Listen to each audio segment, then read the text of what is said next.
Et si après les déserts médicaux, il y avait aussi les déserts pharmaceutiques? En France, une pharmacie ferme tous les 3 jours. Pour dénoncer ce fléau, les blouses blanches descendent dans la rue. Aujourd'hui, elles manifestent notamment contre la baisse de leur rémunération. Sophie Guillaume. Des pharmaciens en colère ce matin dans les rues de plusieurs villes à travers la France. Ici à Clermont-Ferrand, 300 d'entre eux sont venus parler de l'inquiétude de toute une profession. Les professionnels de santé, on leur demande toujours plus. Nos ministres disent qu'ils sont contents parce que la Sécu va mieux, mais à quel détriment? Pharmacien d'officine, un métier en crise aujourd'hui en France.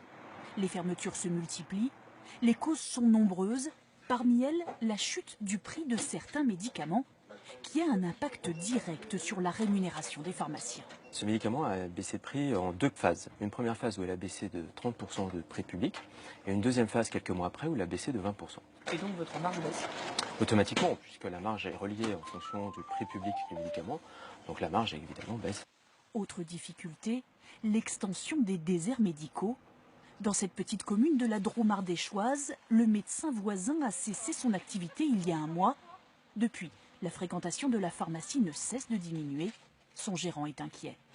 C'est une baisse de l'activité, ce sont des prescriptions qui vont être peut-être délivrées ailleurs parce qu'une pharmacie sera plus proche des médecins qui exercent. Donc voilà, c'est l'impact sur le chiffre d'affaires, sur l'activité, à terme sur le personnel pourquoi pas, et vraiment si on va au bout de la logique, sur la pérennité de l'officine.